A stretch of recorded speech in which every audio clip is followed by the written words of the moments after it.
Good. So what are we working on tonight? Good. I love trig. What do we got? Hold on a second. I've got to turn my writing tablet on here.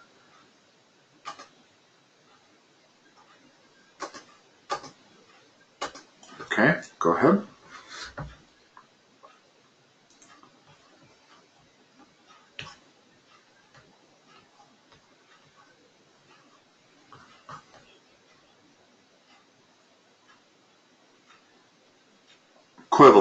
Equivalent.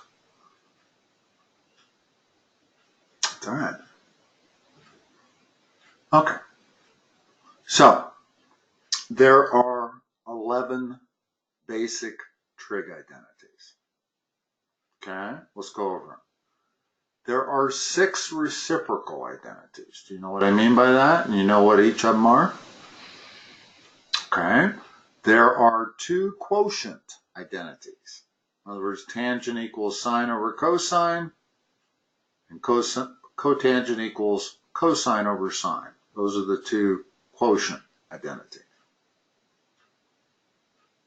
And then there are 3 Pythagorean identities. Whenever you see a squared, you know you're looking at a Pythagorean identity. Let's list them. Sine squared plus cosine squared equals what?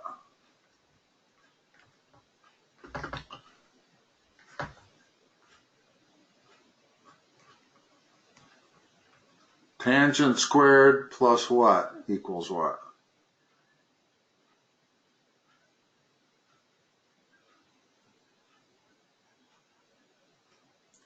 Here's this one. Here's this one. You got to memorize this one, and then this one will tell you the third one. Okay? In other words, you know this one. Memorize that one. And the third one is the cofunctions of the second one. So what's the cofunction of tangent?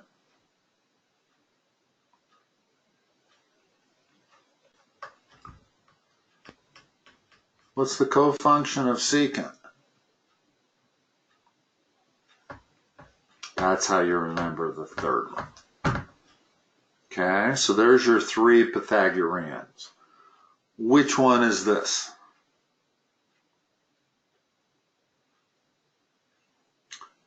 The one we're looking at right here, 1 minus cosine squared x. What is that? If you look over at those 3 Pythagorean identities, what's that equal to? Sine squared.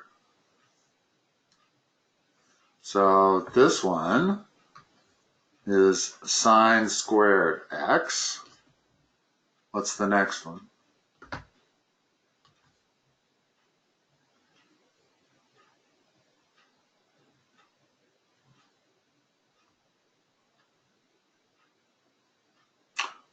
Oh, I thought you had a list of problems. The first one being 1 minus cosine squared x. You were supposed to identify each. Yeah. No, that's.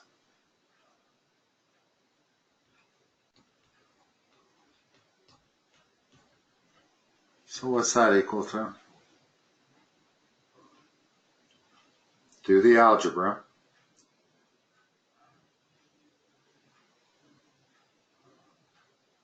You got to bring the 1 over to the left side, right? Which means you have to take the cosine squared over to the right side. So what's sine squared minus 1? Solve this one algebraically. In other words, make one side of that equation equal to sine squared x minus 1. And then what do you get on the other side?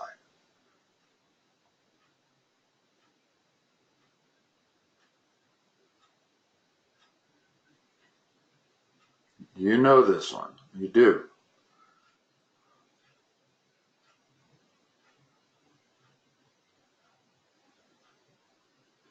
Don't give up. Just keep going. What you're doing is you're manipulating this right here so that one side of it is sine squared x minus 1. Once you do that, what is the other side? No, it's negative cosine squared x. See why? In other words, I've got to move the 1 to the left, making it minus 1. Then I got to get rid of the cosine squared. Well, the way I get rid of it is I move it to the right. But when I move it, it changes its sign. So it's negative cosine squared. Okay, hold on. Let me erase that one. And what's your next one?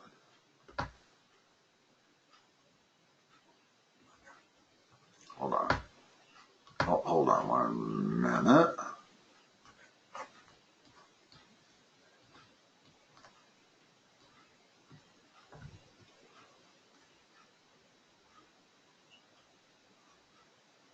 Like that? Okay. Which identity are you going to use? Okay. Make the third one look like cosecant squared minus 1. What can I replace that with?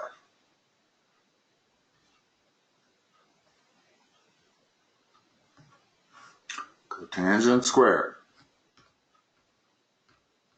Now, what is the square root of cotangent squared x?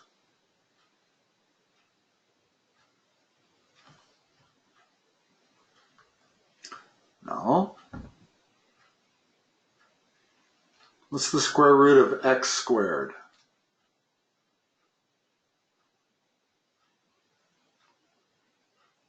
Right. So what's the square root of cotangent squared x? Exactly. Cotangent x. Now, in reality, it's plus or minus, I think. Let me think for a moment here. Because clearly, minus cotangent x squared is cotangent squared x, correct? So I think you do need the plus or minus. For one thing, what we're doing is solving this equation, okay? So let's solve that equation. Let's subtract 1 from both sides. So we get this.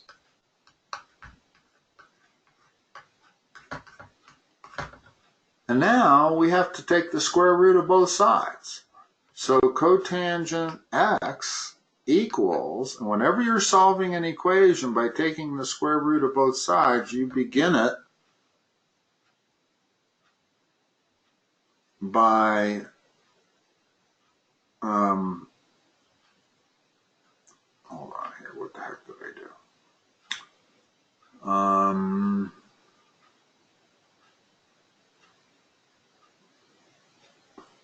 Yeah, in other words, if I start from right there, and I want to solve that for cotan x, I take the square root of that side, and I take the square root of that side. The square root of the left is cotan x. Square root of the right is actually plus or minus. I'm not explaining it right. I'm getting kind of confused, but do you have answers on these by chance? Too bad. I'd like to see whether this one is cotan x or plus or minus cotan x. I think it's plus or minus myself. Because after all, the minus works, right? If I take minus cotan x and square it, I get cotan x squared, or cotan squared x. So, all right, we don't have answers we can't check, but that's a trivial part of that answer. That's not the critical part. The critical part they're looking for is to make sure that you know your 3 Pythagorean identities and how to manipulate them so that you can reduce these things. In other words, what they're giving you in every case is 2 terms that you're reducing to 1 term, right? Okay, what's the next one?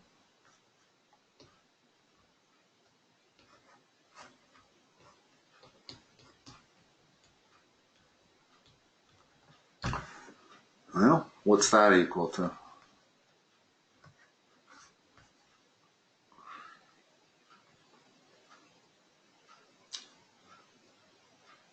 Secant squared. Don't forget the squared. What's that equal to? Yeah. And that's correct, because if I say this, what is the square root of x squared? It's actually plus or minus x. It really is. So the same rule has to apply to these.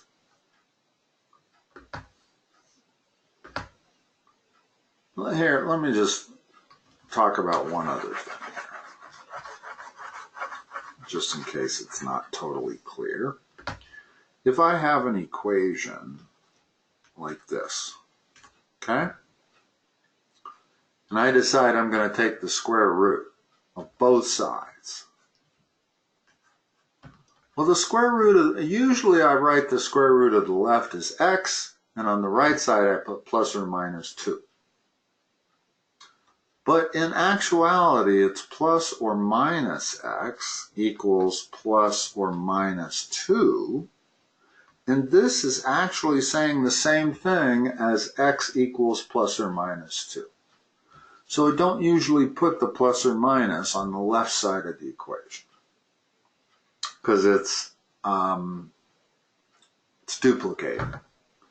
In other words, if x is equal to plus or minus 2, that's the same thing as saying plus or minus x equals plus or minus 2. So we don't usually write the plus or minus on the left side. But the fact of the matter is that it is plus or minus on the left side. Okay? Just like the square root of secant squared x is plus or minus secant x. All right, what else?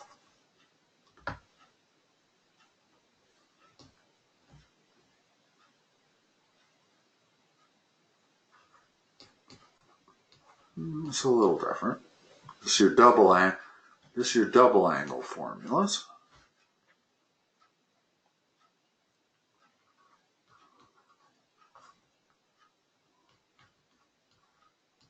And your cofunctions. So neither the numerator nor the denominator, it doesn't help to know those 11 identities. Okay? This involves more. Make sure you memorize those 11. Those 11 are going to be the most important identities you need to know.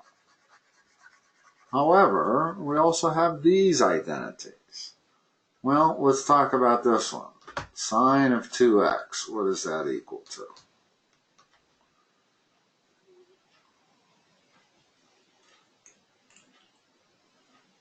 It's 2 sine x cosine x. Okay, an important one to remember. And the sine of pi over 2 minus x, this is a particular property of cofunctions. What's the cofunction of sine? Okay, that's what it's equal to. Just like this is also true.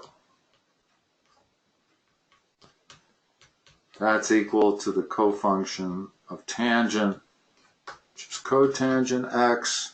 And finally, the secant of pi over 2 minus x is equal to what? It's equal to what? Right, of x. And these work in reverse also.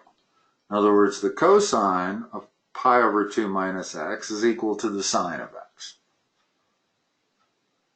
Okay, so there's actually 6 of these. I've only listed 3, but they go the opposite way also.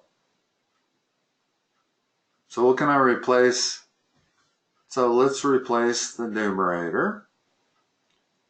with 2 sine x cosine x. What are we going to replace the denominator with?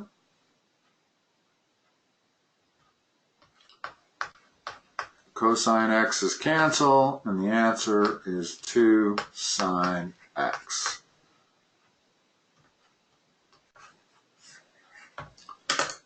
Okay? And that's the way you want to do all of these. Hold on a second. Let me begin this. When my squiggly lines start happening, something's wrong. I haven't figured out what yet, but all right. Let's see if that fixed it. What's the next one now?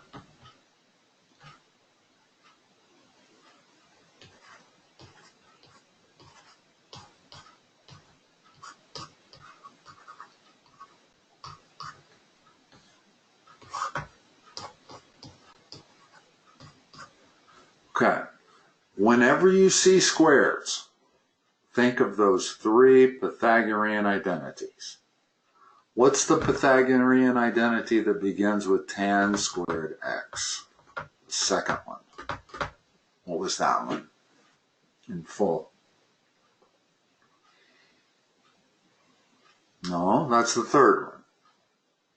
Second one you have to memorize. There's no other way to do it. It's tan squared x plus 1 equals what? Squared. They're all squares.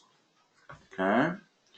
So, how do we make that identity look like secant squared x minus tan squared x? What can I replace that numerator with?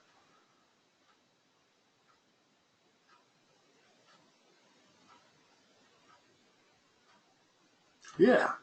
So this whole thing is 1 over tan x. And typically in trig, you don't want a trig function in your denominator if you can get rid of it. So what's that equal to?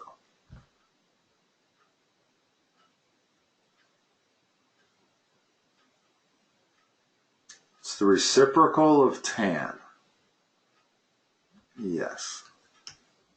And this is definitely a better answer because it's one trig function in the numerator, where this is one trig function where it's in the denominator. So try not to do that. Most of the time, if you were taking a multiple choice test, you would not see 1 over tan x on it. Your answer would be cotan x. Okay? All right. Memorize that. Don't forget it. Because if you know that one, you can always figure out the third one, right? The third one is just the cofunctions of those two. Okay.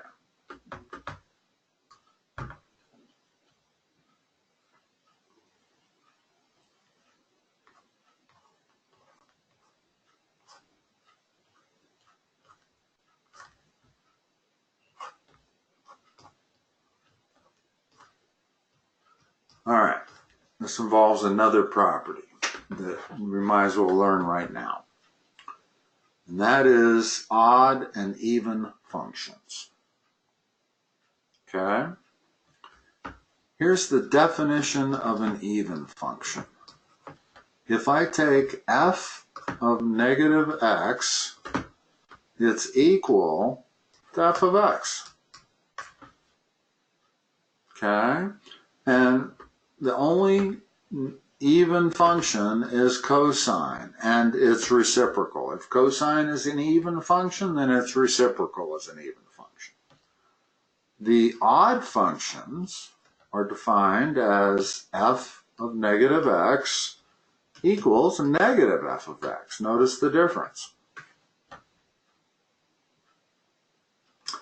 The two odd functions are sine and tangent. Okay? So, is secant odd or even?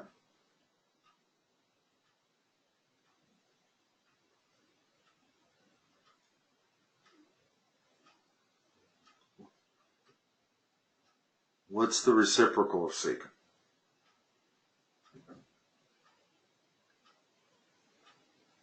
That makes it even. Cosine is even. There.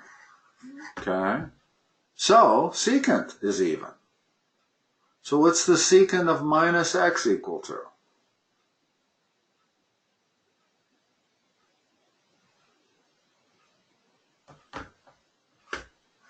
Secant of x. In other words, the fact that it's negative x doesn't matter. It's still equal to positive. And this negative sign, nothing happened to it. So it's now negative secant x in the numerator. Now let's talk about tangent of negative x. Is tangent odd or even?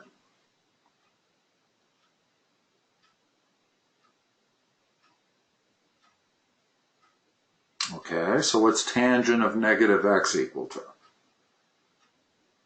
In other words, if it's odd, this, yes, negative tan x. Yes, so it's negative tan x, like that. Now the negative signs cancel. So we're looking at secant x over tan x. And now the next question is, can we simplify that any? Probably, because first of all, I can make secant a function of cosine, right? And I can make tangent a function of cosine. In other words, secant is 1 over cosine x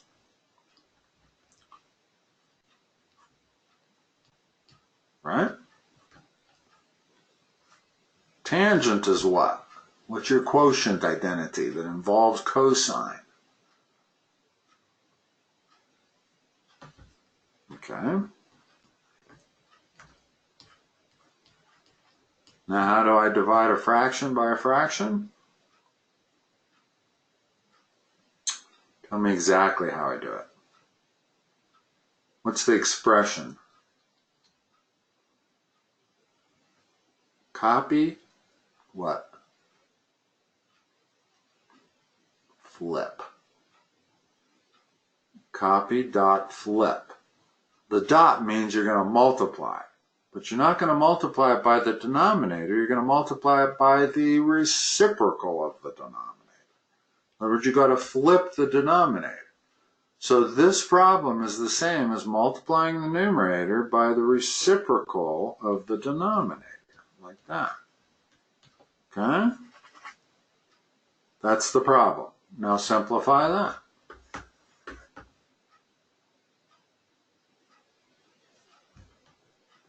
Okay, again, we got a trig function in the denominator. Let's not use that. What's 1 over sine x?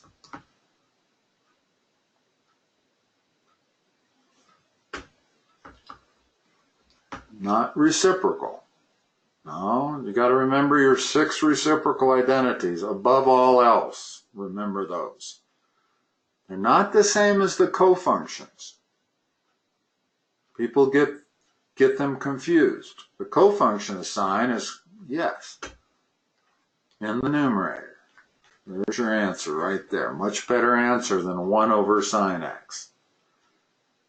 So this whole thing, with all those negative signs and everything, after about 5 steps, we get to the final answer.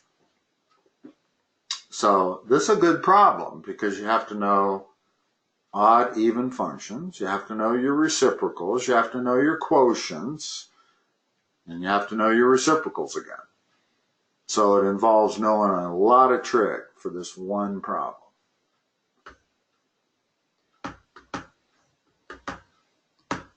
All right, what else?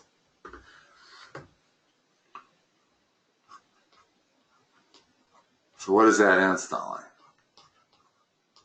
No. Everything that's got a pi over 2 minus x inside the parentheses, you're talking the cofunction. What's cofunction of tangent?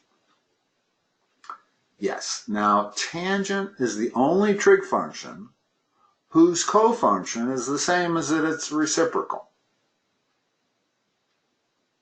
Okay? Sine, it's not.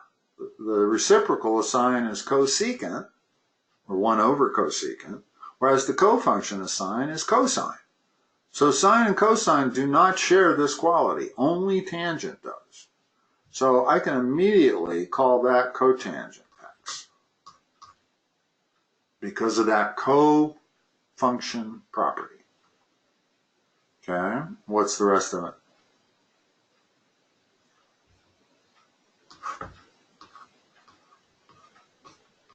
Okay, again, in order to simplify this, one way to look at this, it's not always the correct way, but usually when you're trying to simplify this, put it in terms of sine and cosine.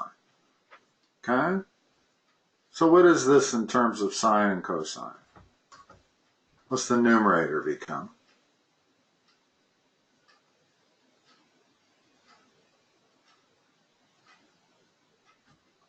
I'm going to write it over here on the left. What's the quotient for cotangent? What's the quotient identity for tangent? It's the only one you have to remember, because cotangent is just a flip of that.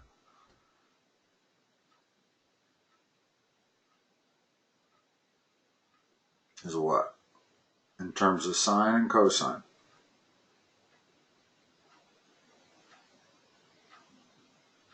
First of all, tell me what tangent is. What is tangent in terms of sine and cosine? In other words, it's a quotient identity. You gave it to me 5 minutes ago. Sine over cosine. That's what tangent is. So if tangent is sine over cosine, what's cotangent? Okay. Cosine x over sine x, that's our new numerator. What is cosecant of x in terms of sine or cosine?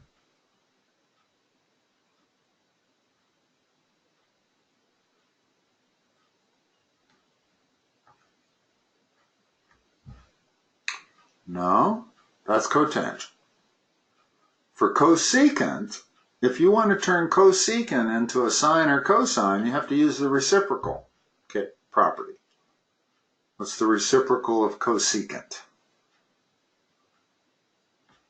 Yeah, 1 over sine x. So I've turned this cotangent of x over cosecant of x into nothing but sines and cosines. Look what's going to happen. What's that whole thing equal to? Divide a fraction by a fraction. Copy, dot, flip.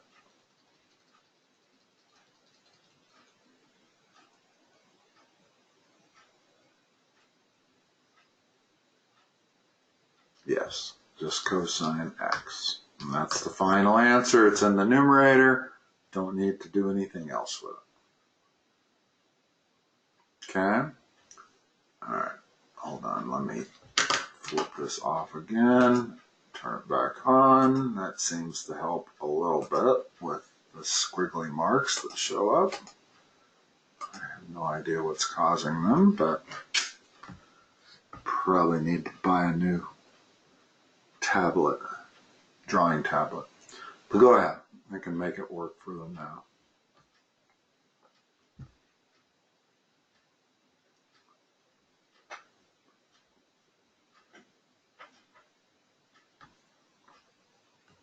What do you got next, Brandon?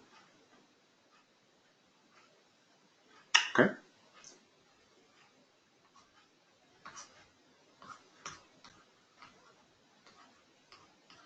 Immediately, you know what are you going to have to use on that denominator? Which identity? Yeah, so what's the tangent squared x plus 1 equal to? Secant squared. I'm just going to cross it out and put secant squared x there. Like I said, whenever you see a trig function squared and a 1 with it, it almost always can be simplified to a single trig function. Instead of 2 terms, it's got 1. Now, is that everything? Just 1 over secant squared x, or is there more to it?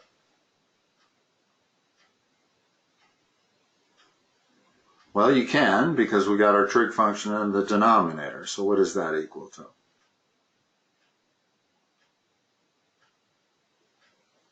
to? Cosine what? Nope.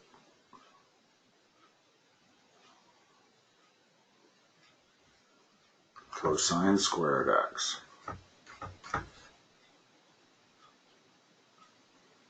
Okay, what else? Okay, here let me start. I'm going to need all the room I can get here, so let's start at the top. Go ahead.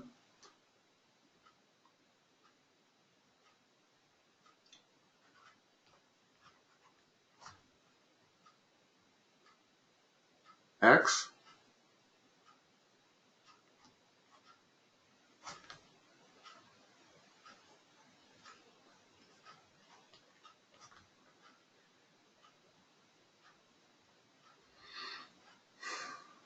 Am I missing a parentheses here?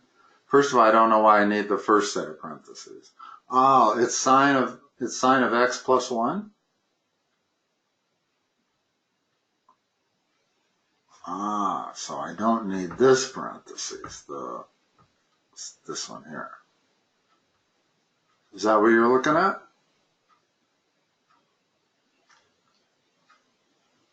So I don't need a parentheses.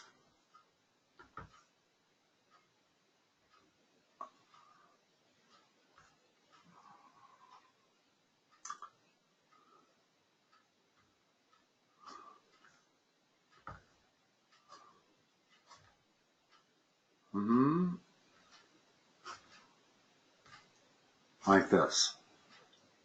Okay.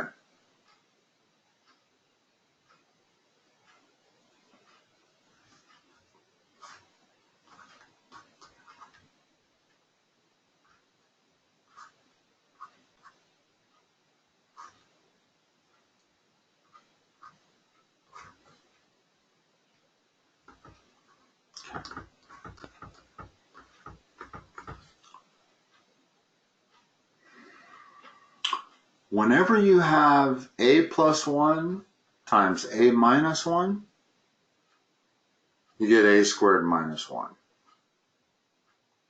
If you FOIL these two things, you're going to get sine squared minus 1.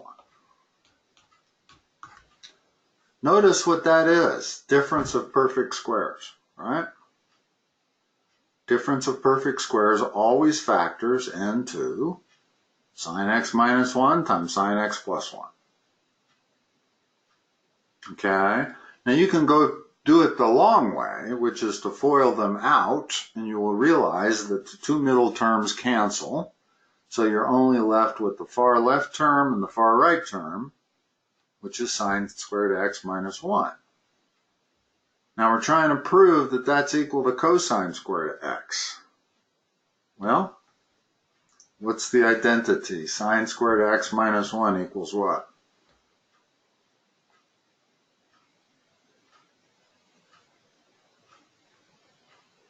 Cosine squared x. No.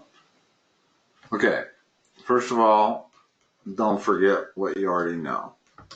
Start there. You know that.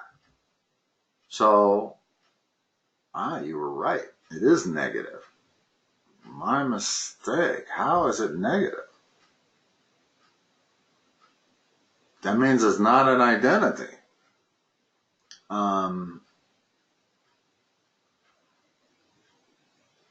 Because if I bring the 1 over, I get sine squared of x minus 1. I got to take the cosine to the other side.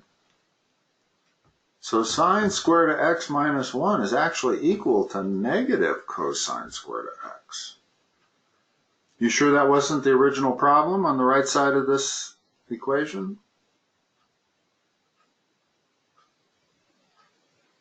No, but are you sure that it's positive cosine squared x on the right side of that equal sign at the top? Well, I end up with minus cosine squared of x equaling cosine squared of x. Now,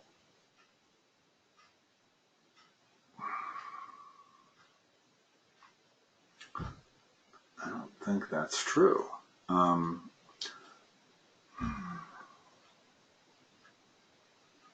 No, No, it's not. If I let x be 60 degrees, okay? Cosine squared of 60 degrees, what's cosine of 60 degrees equal to? Well, 1/2. 1/2, okay, so if I square that, that's 1/4, okay? Now let's look at the negative cosine squared of 60. Well, that's negative 1/4. So they are not the same. So something's messed up here because they never give you an identity that isn't true. You just don't do it. Never seen one case ever of them giving you an identity that it is not an identity. So I'm not sure what's going on here, but there's something going on. I don't know what it is, because what I get when I work with the left side is negative cosine squared of x, which is not equal to cosine squared of x. I just proved it down here. They are not equal. So, I can't even imagine what it is. So let's not waste any more time, and let's do another one. I don't know what else to do when that happens. So.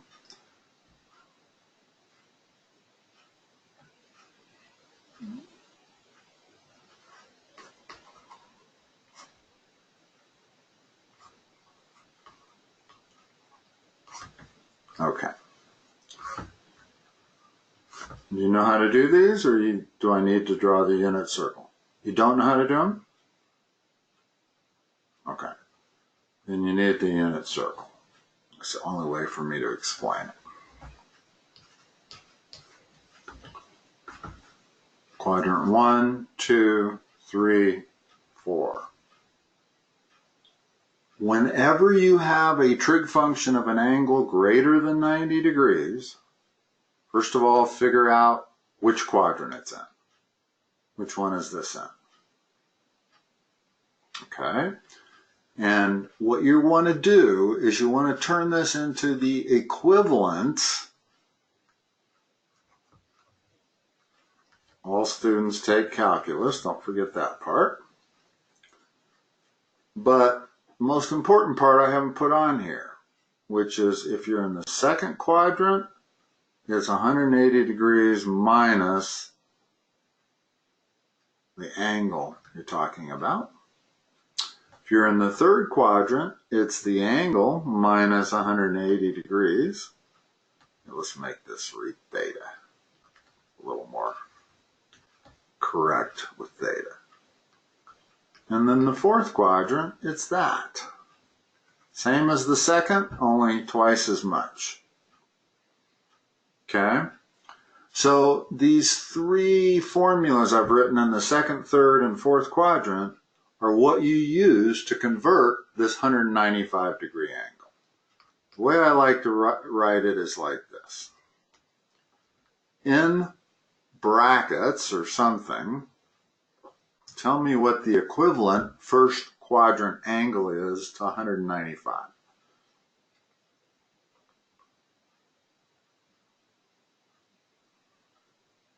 Using those formulas. First of all, which quadrant is it in? Okay. Now substitute 195 for theta and tell me what the reference angle is. That's called the reference angle. It's also what I call the equivalent first quadrant angle.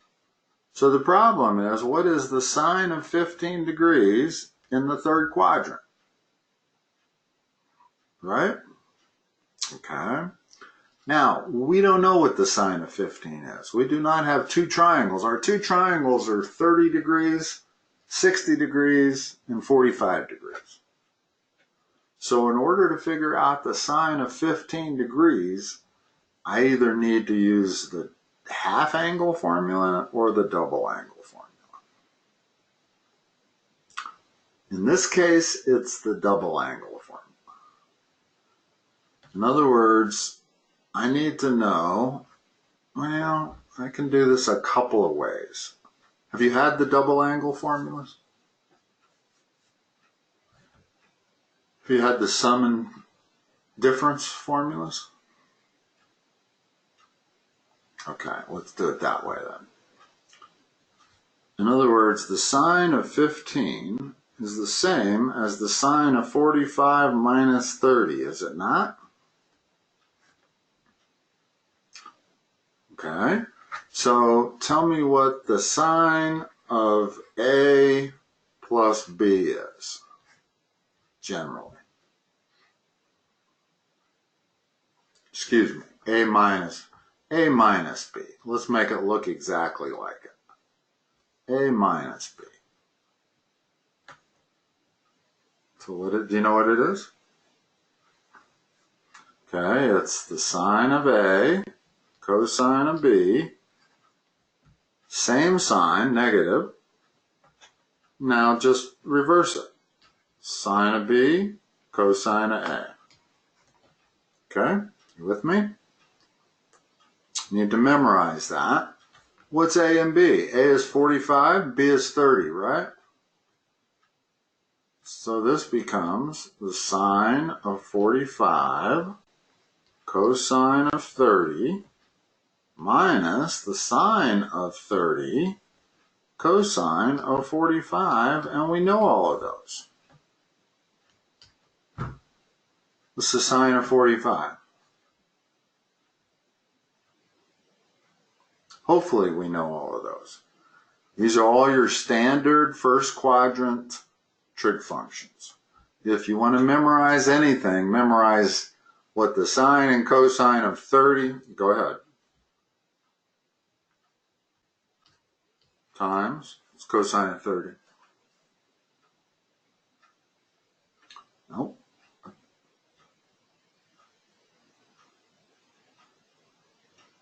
Square root of 3 over 2. Okay. What's the sine of 30? And the cosine of 45?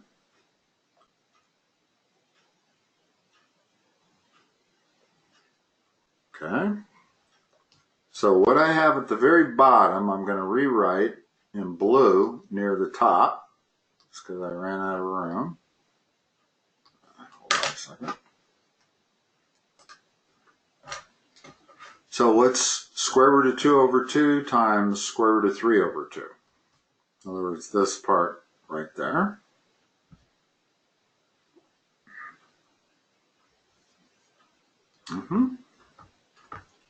No, you've got to multiply numerators and denominators.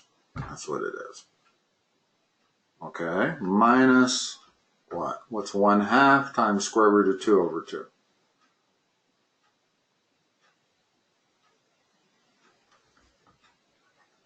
Right. And that, because it's the same denominator, can be written as square root of 6 minus square root of 2 all over 4, like that. That's actually the answer right there.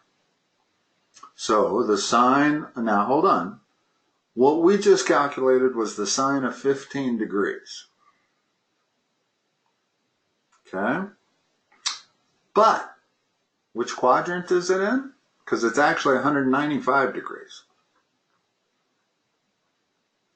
So what's the plus or minus sign going to be on it? Minus. So there's a big old minus in front of that. And what that minus sign does is transforms the numerator.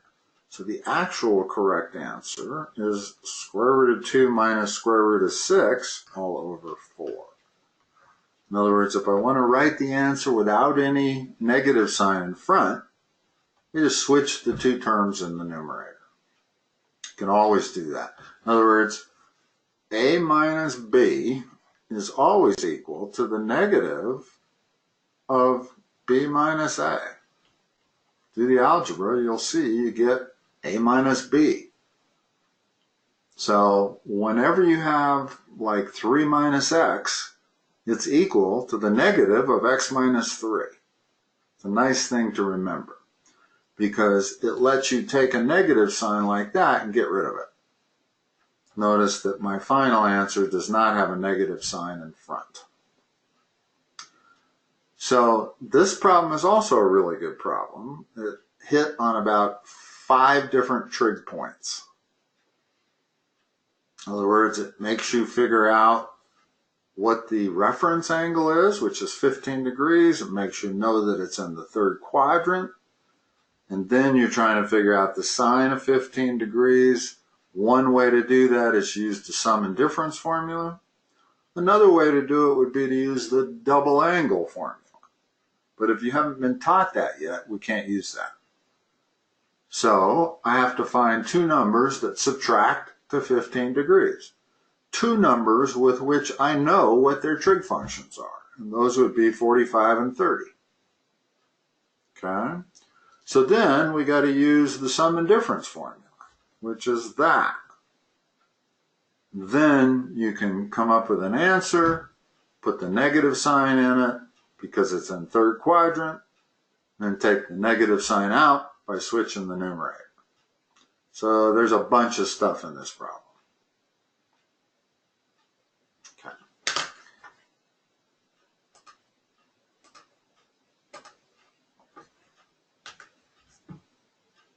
What else you got? I got about 15 minutes. What's that?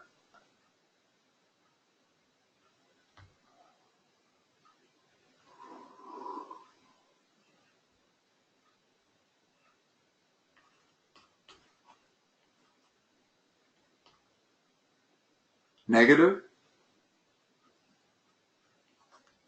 Okay.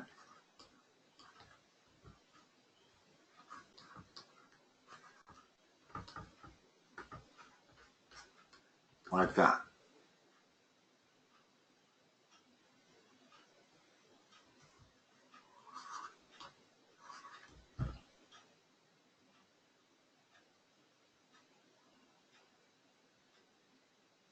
So you have to find cosine A.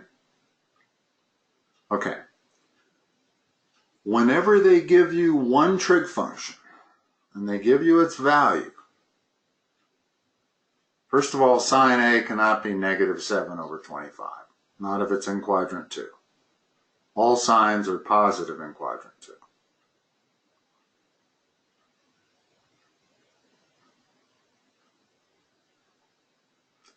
So are they saying A and B are both in quadrant 2?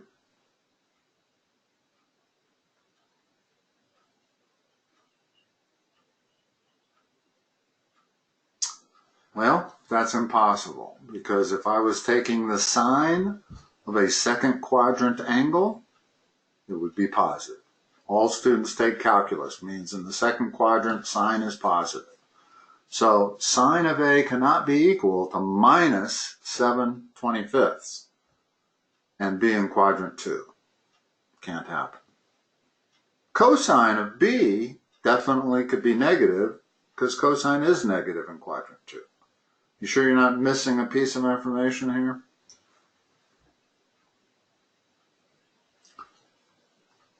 All right, let's go over the essence of the problem, starting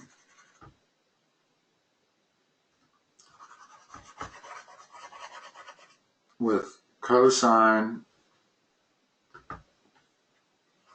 Oops, hold on. There's a certain thing you always want to do whenever you have one of these problems. If the cosine of B equals, what was it, negative 4/5? Okay, and it's in the second quadrant. Whenever you have the trig function and the quadrant, you can figure out the other 5 trig functions of angle B. How do you do it? Draw a right triangle, always. And you label B. I'm going to put B right there. We know B is an angle because the cosine of B. B is an angle.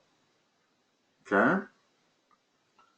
Now, dimension that triangle for me as much as you can,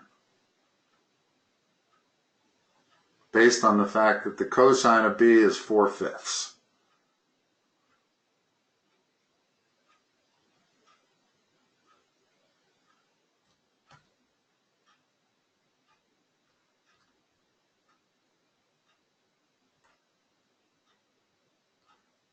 What's that make the side opposite angle be?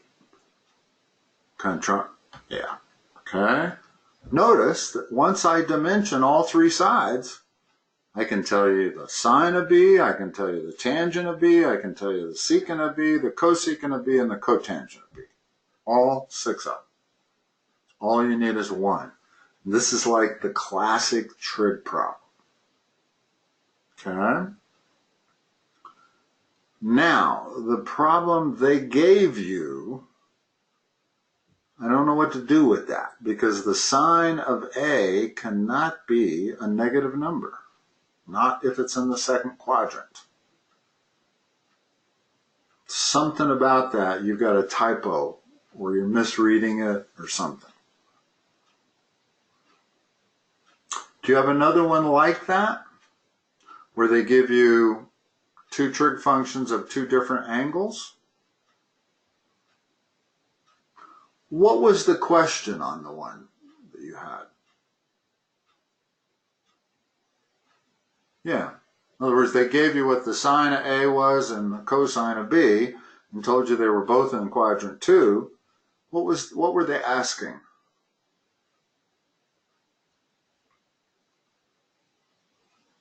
Okay, what were they? The following. Hold on. Okay, cosine A, sine B, tangent A, tangent B. Is that it? Okay. So I'm not quite sure why they combined these. First of all, don't know what to do with that second quadrant. I can't get by that. I can't proceed if you're telling me the sine of A is a negative number in quadrant 2. Here's the unit circle. It goes 1, 2, 3, 4, and it goes all students take calculus. That S means sine is positive in the second quadrant. So you can't give me a negative number and tell me it's in the second quadrant. It's not. So I'm not quite sure what they're looking for here, or how you've copied it down wrong, perhaps. I don't know. It's too bad, because it's a little bit of an extra hard problem, because there's 2 different angles. And I'd like to show you how to solve it, but I don't know how to do it unless I get it correct. So let's just skip that one. You got another one we can work on? I got a feeling we're going to run out of time before you run out of problems anyway. Okay, okay.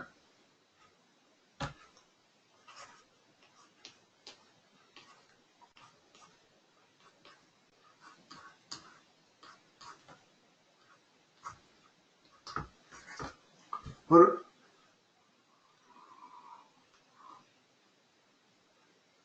To 2 pi, right, the unit circle. Okay, what are we looking at on the left side there? What's that look like? Yeah, if this was not trig but algebra, this would look an awful lot like 2x squared plus x minus 1, right? Factor the polynomial.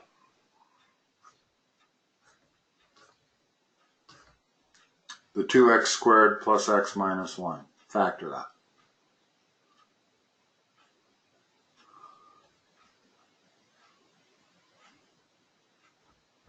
Start by split. It's 2x.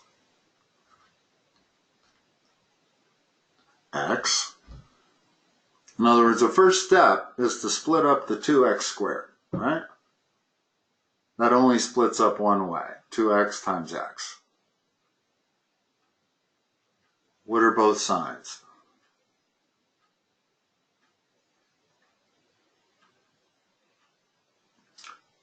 Could not produce a minus 1 if they were both negative. That would have to be plus 1. Notice what we're doing when we factor. It's the opposite of foiling. Okay? When you FOIL two binomials, the last term is always the product of the minus number and the other number. So if they were both minus, we'd have a plus 1. If they were both plus, we would have a plus 1. The fact that we have a minus 1 means they have to be opposite. So one has to be positive, the other has to be negative, or it could be negative and positive. And I have to consider both scenarios because one of them is 2x and the other is x. So plus minus is no longer exactly the same as minus plus. Whenever the coefficient is different, you have to put both down. Okay? What are factors of 1? Okay, let's just try 1 and 1. I'm going to put a 1 there and a 1 there. At this point, these are all trial and error. What middle term does that produce? Still working with the polynomial. Just tell me the middle term. You get the middle term by doing the inside and the outside and adding them together. Nope.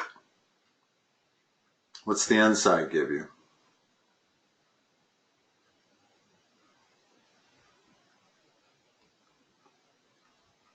What's the inside?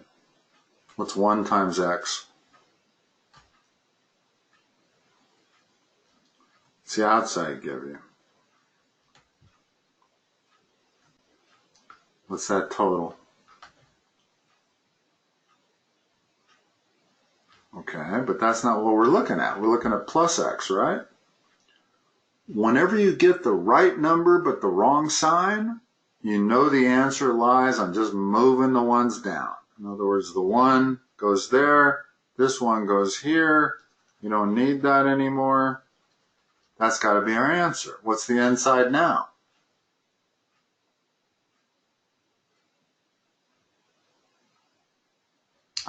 What's the outside? And then add them together and we get our plus x. That's our middle term. So we know how to factor that. It's 2x minus 1 times x plus 1. Now, instead of a polynomial, we've got a trig function. What's x equal to?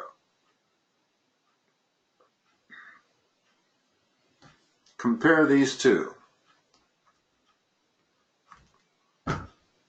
What have I let equal x by writing it as a polynomial? Yeah, cosine. So what this is called is a quadratic in cosine. The second line is a quadratic in x.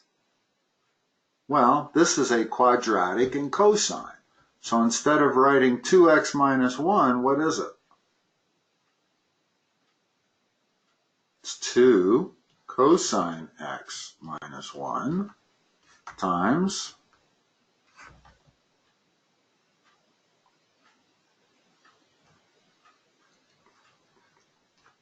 right. If all that's equal to 0, now we've done all the heavy lifting. And the last part, unfortunately, I'm going to have to erase some stuff here. I don't need any of this.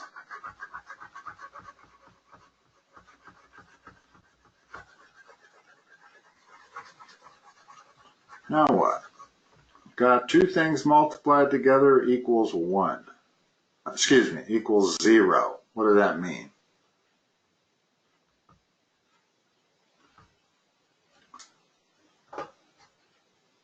Okay.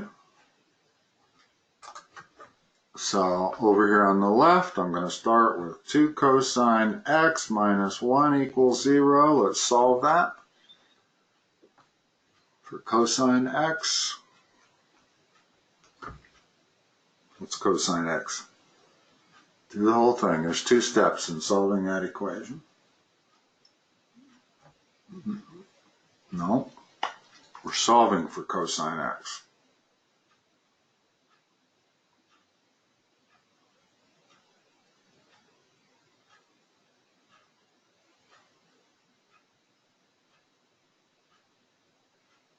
No, just solve it algebraically. In other words, move the 1 to the other side and then divide both sides by 2. What do you get? Okay. Now, what 2 angles in the unit circle are they? For cosine of x, no. Cosine of 30 is not 1/2. Cosine of what is 1/2? 60.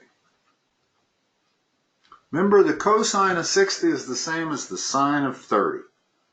That's that cofunction property where you take the cosine of pi over 2 minus x, same as sine of x. That's what we're doing. The sine of x, if you can always remember the sine of x is 1/2, then you'll always remember the cosine of 60 degrees is 1/2. What I meant to say is the sine of 30 is 1/2. That means the cosine of 60 is 1/2. Now that's just one of the angles. There's another one where in the unit circle there's always 2 quadrants where cosine of this other angle would also be equal to 1/2. First of all, which quadrant would it be?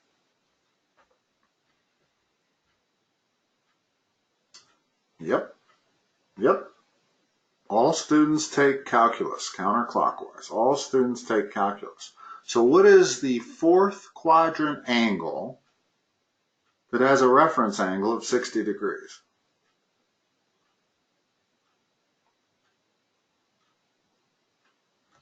No, 300. 300. Remember that it's 360 minus theta. So in this case, if theta were 300, we'd get 60. That's what we're looking for. Okay? So here clearly are 2 answers for x, but we got this one over here. We also have to solve that one. You still there? You heard a little beep. Sounded like I lost you. Can you still see my screen? What am I writing right now? Yeah. So I think can you see cosine x plus 1 equals 0 on the bottom left? Okay. Solve that.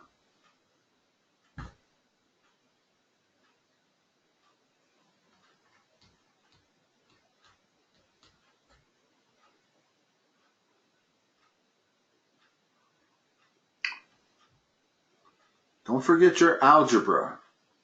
It's not 1. Just solve it algebraically. Get rid of the 1. How do you get rid of the 1?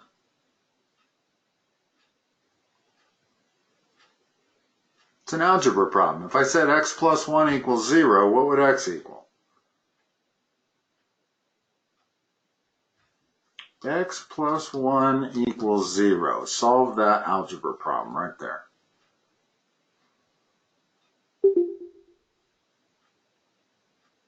Okay.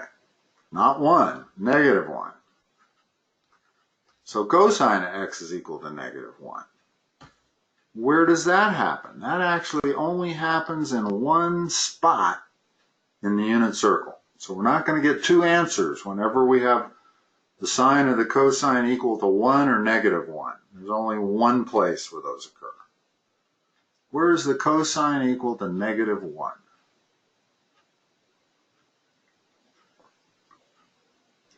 Here, let me help you out. I'll draw it. Well, yep. In other words, what helps is if you can memorize that curve right there. Because that's 1, that's negative 1, that's 90 degrees, that's 180 degrees, that's 270 degrees. So it's 180. In other words, when x equals 180, cosine of 180 is minus 1. So that is your only answer for the second part of that problem. So you have three answers, 60, 180, and 300. All of those satisfy this equation. In other words, if you were to go up to this equation at the top, substitute 60, it would remain an equation. Substitute 180 or 300, it would still be an equation. All three of those work for that quadratic. It's the one difference. Most quadratics, if you're dealing with a polynomial that's a quadratic, like x's, then you only have two answers at most. A quadratic can only give you two answers. But if you're dealing with trig functions that are quadratics, you can have three answers. You can have four answers even. In other words, change the numbers a little bit here, and we might have two angles for each one, so we would have four answers. Okay? All right, I've taken you over a little bit, so I will let you go. But hopefully this has helped. Make sure you know those 11 trig functions, those trig identities. And don't forget your unit circle. You still have to be able to come up with a trig function of a normal angle. All right, Brandon, I'll talk to you next time. Bye.